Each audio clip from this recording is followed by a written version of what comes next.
like, from what we can see, but could be just a simple cramp too. He might have got his hand jammed on a snap as he's gone underneath. You never know. Here's a snap. They hand off to Murray. Murray rustled down in the backfield.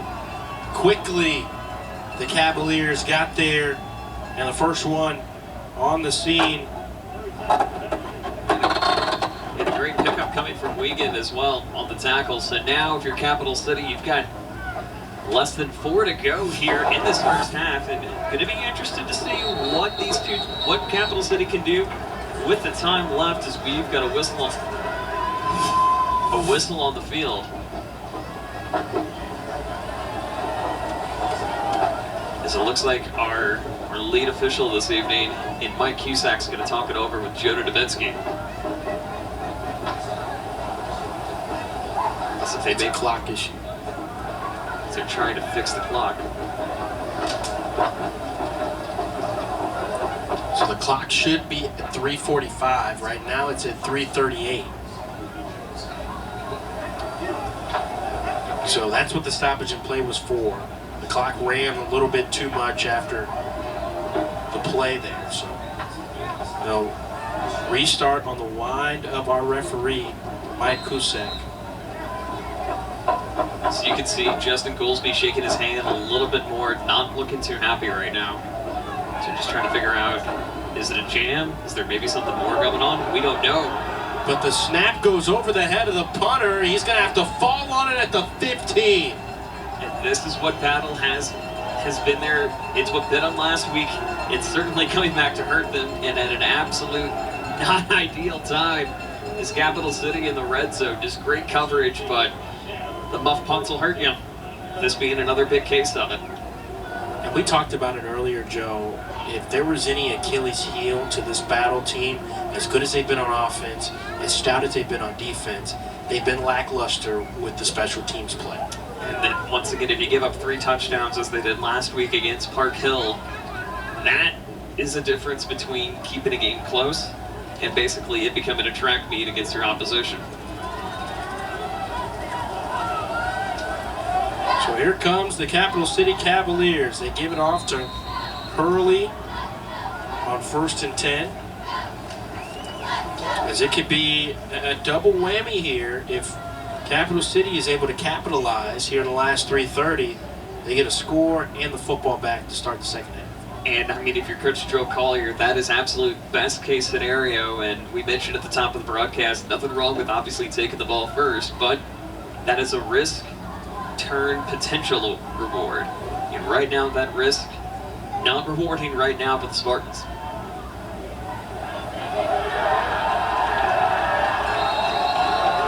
All the way down to the 2-yard line on the carry from Jacobs, or from Hurley Jacobs rather. Hurley Jacobs once again trying to extend this to a 2-possession game, and Battle trying to do whatever it takes to stuff the Cavaliers on a little goal line defense, which looks like they're going to be setting up for right now. Unless they're going to go wide, 2 wide right. And they will, 2 wide right, and Wishbone in the backfield.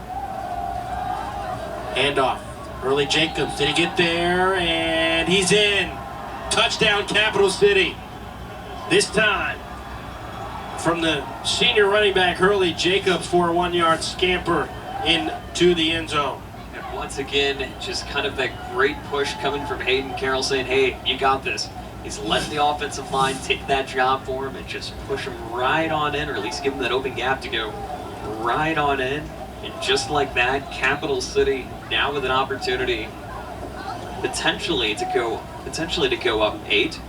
Maybe they channel their inner battle and try to go for a 2-point conversion here. It looks like that's what they're doing with Hayden Carroll coming back onto the field and going under center. He's got Thomas and Jacobs in his backfield. Will they go to the air?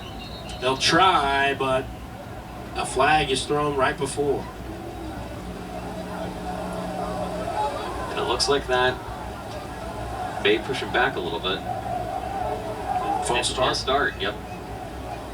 So they're going to retry it again, but necessarily the worst thing in the world for Capital City because it does give you a little more room to work with too.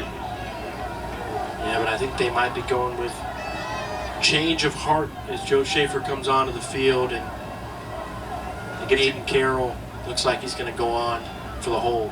It gives you time to think too in that case as well.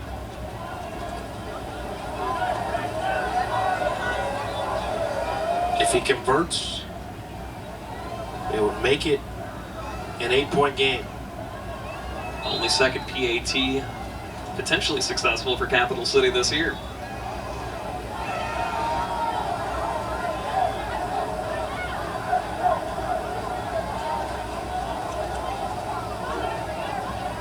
The hold, the kick is up. Does it have the length?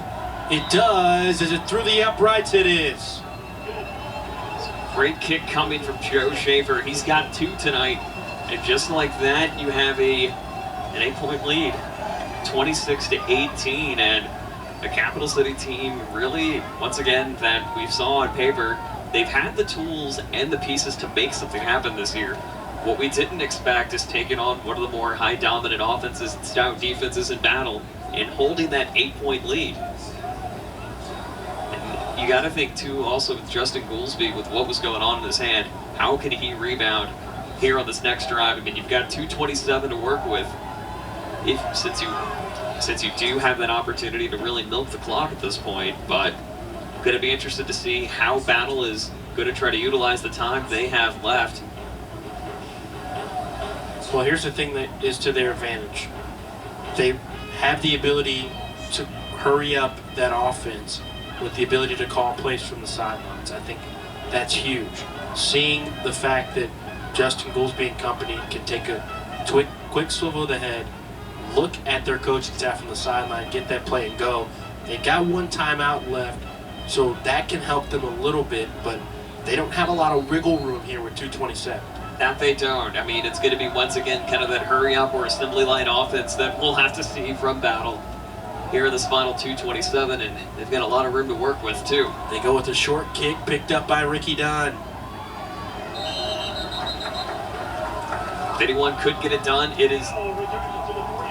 And it was actually Keon Marshall on the return there.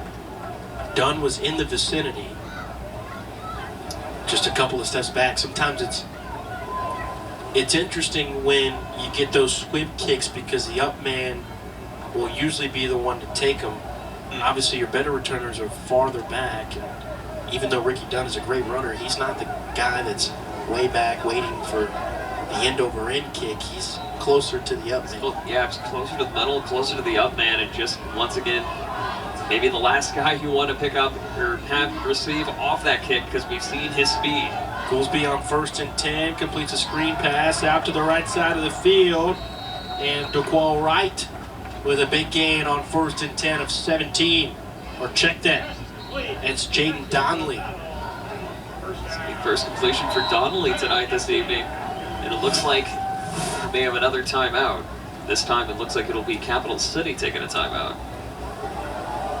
But a great reception coming in the hands of Donnelly. And now, once again, Battle utilizing something that they're known for. Getting those big blasts of offense, getting those first downs quick. And you want to utilize that time you have, too, quick to get back on the board. You know what's interesting about most of the plays tonight for Battle, Joe, is that you haven't seen crossing patterns across the middle or post corners to the edge. Everything is developed in short, intermediate passes where they get in open space and allow their athleticism to work for them. Absolutely, and that's really what this team wants to continue to do, is show the athleticism, show that speed, and really do it in a way that's going to catch their opponent napping, or maybe even giving them a misread, as we've seen tonight with Ricky Dunn and the success he's had on the field this evening too. So it's, and I would say if there's any time for someone to get it done, it is indeed Ricky Dunn with 2:13 to go. But look out for those 3 wide to the left. Trips left, double top. 5 wide receiver set for Justin Goolsby on 1st and 10 from the 43. Nearing the 2-minute mark. Screen pass out to the left side of the field. Kalen Horn gets to the 31-yard line, but not before a yellow flag is found on the back of the field here. Nice awareness, though, for Goolsby to see the open receiver, but the hold right there on the backside will bring the Battle Spartans back. Yeah, Bryce Drew's going to get ticketed for the hold on that one. So, once again, just a great read coming for Keelan Horn, but unfortunately, a little bit of extracurricular activity this time for the Battle Spartans is going to push them back just a little bit more and a little bit more. So with those penalties, you're really just erasing the progress that you've made over and over. That also being said, Battle has been able to kind of recoup some of those errors this evening by getting big explosive passes or runs, whether it be from Justin Goolsby, Ricky Dunn, and even Garrett Murray trying to save his team a little bit after a false start or two. He's been able to push him back the first down line. But now would be a great time to do it if you are the Spartans. And he's got Murray right by him ready to go.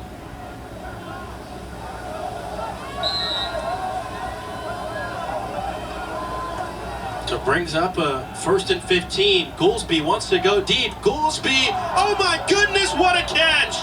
Keelan Horn over the defender and pushed out of bounds, but not before he comes down with a huge catch on 1st and 17. Just an incredible grab from Keelan Horn, and really to get out of bounds in time too to save him. And just getting over the hands of the Capital City defensive back. Just a great catch from Keelan Horn, and now Battle back in the red zone. And what a great catch for Keelan Horn. So he's really bringing it in for the Spartans, but you have to think too, just the pressure of the over-the-head grab, the dive. It's just what the Spartans needed with 2 minutes to go. Yeah, what a big catch there to put them in position to make this a manageable 2 minutes. You know, if you got 50, 60 yards to go to score before halftime, it's tough. But when you put yourself in a position to be in the red zone with 2 minutes to go, you've got so many options for this Battle offense. But I want to go back to that catch, Joe, because first of all, what a great throw by Justin Goolsby. But the catch from Keelan Horn, I mean, just look at this. It actually bounces off the back of the defender, Jordan Gant here, and then he keeps that pocket open and just lets it fall on it. And that's exactly what you need from one of the veteran receivers. And Goolsby and Horn is a combination you're going to be hearing a lot this season, and that is why. Here's Ricky Dunn. Dunn inside the 10. And man, when they get in the red zone, they just love to use him for his athleticism. Featured as a big bruiser type of back. But, I mean, the guy's got some great vision in north to south direction. Oh, no question. And really, too, just the coverage that he's been able to get from his men up front has been a big factor for Ricky Dunn, and especially in this ballgame. And now a chance to really try to pull them a little bit closer with Capital City. You got $1:21 left to go. I'd say just continue to stuff it up if you are Ricky Dunn. And here's the thing, even if you just get 2 yards, you still have a fresh 4. Not a lot of clock, but you still have a fresh 4. Nearing the 1 minute mark, Goolsby will keep it himself, looking for a couple of blockers, but he has none. Wrapped up in the backfield by a host of Capital City Cavaliers. They found a way to get in that backfield quick. Brooks Horton was the first one on the scene. Came down from the secondary. Time now becoming of the essence. Isn't it?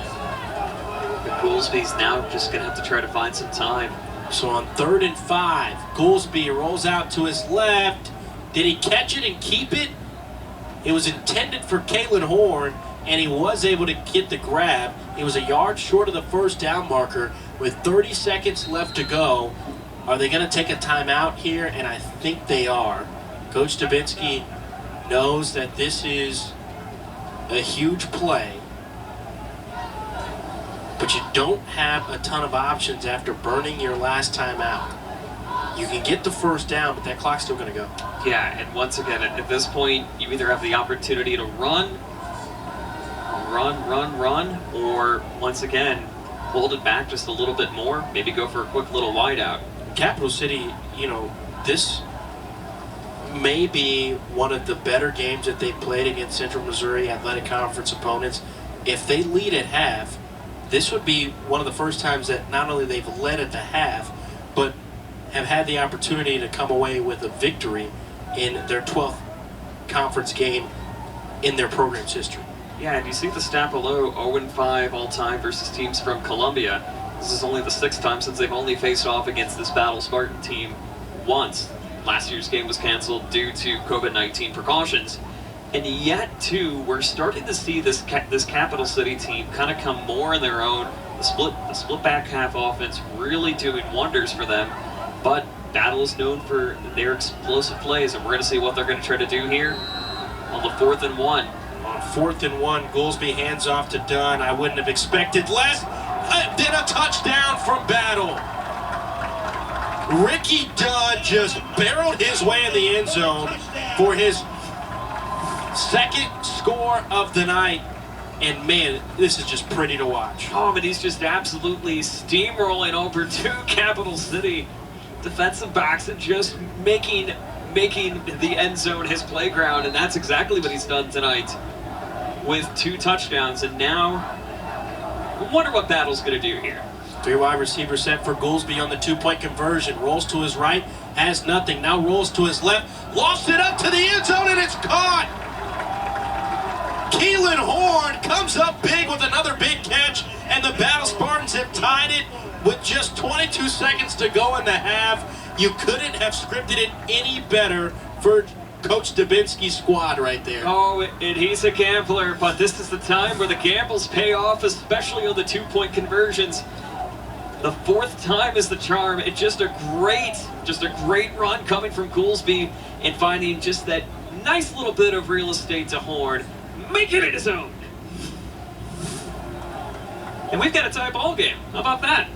You know, I'm not going to keep it from you, Joe. I was a little skeptical of the lack of confidence in using your special teams for that extra point. But as Coach Dubinsky's philosophy has shown, eventually it'll catch up to you. And eventually you'll have the opportunity to convert that 2-point conversion and make it a tie game or take the lead. And the series of events that have happened tonight, the special teams mishaps on both sides of the football for both teams, bring us to where we are right now. And you mustn't forget Battle, famously known for their 2-point conversions, even got a season win thanks to a 2-point conversion with like a minute left to go. I believe that was in the 2020 season. So this has just got to be a formality here, as Taylor will pick it up inside the 20. Taylor brushing off a couple of tacklers before he's almost brought down by his own teammate. That wouldn't be a good way to go back. As they bring it up to the 27-yard line. If you're Capital City, you kneel it and go to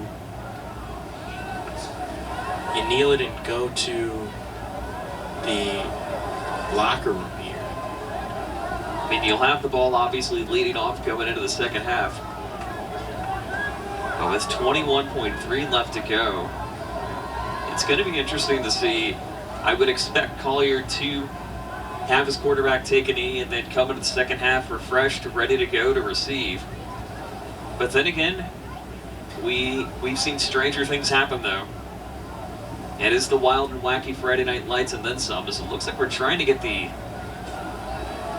clock situation.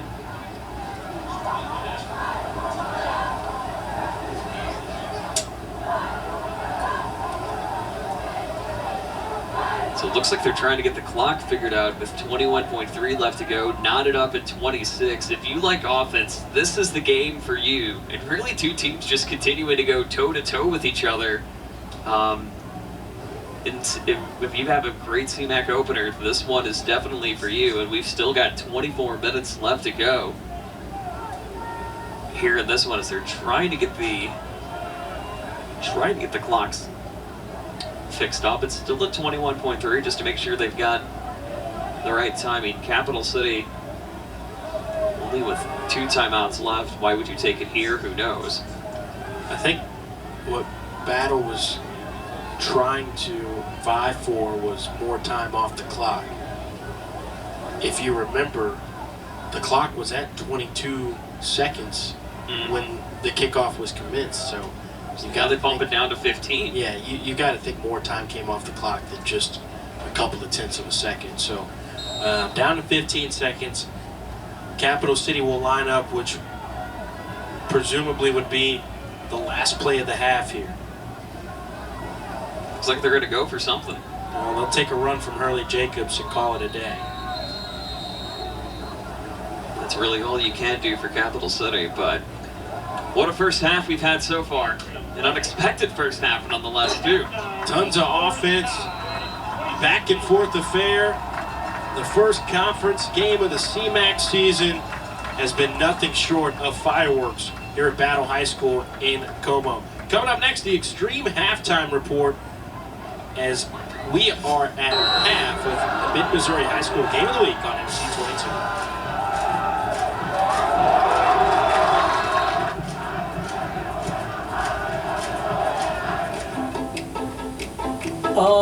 Well, because it's the best.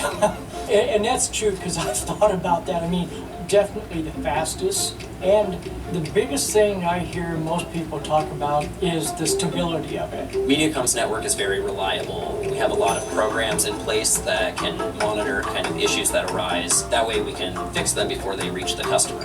Trust the pros. Get Extreme Internet starting at $9.99 a month for a year.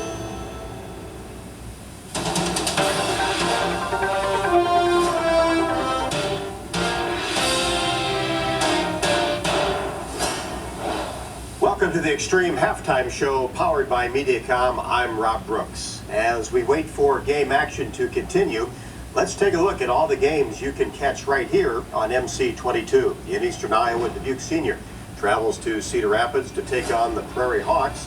The Rams look to build on their Week 1 victory over Hempstead as senior running back Ty Shaver, who averaged over 10 yards per carry in the opening contest, was huge for the Rams. The Hawks reeling after a blowout loss to a ranked Pleasant Valley team. Need to clean up things on defense. They allowed 9 yards per carry last week. Can the Rams solidify themselves as a top-tier team in the Valley, or will Prairie remind us that they belong back on top? It was a tough week last Friday for our feature schools in Central Iowa. Dowling Catholic fell to defending 5A state champion Southeast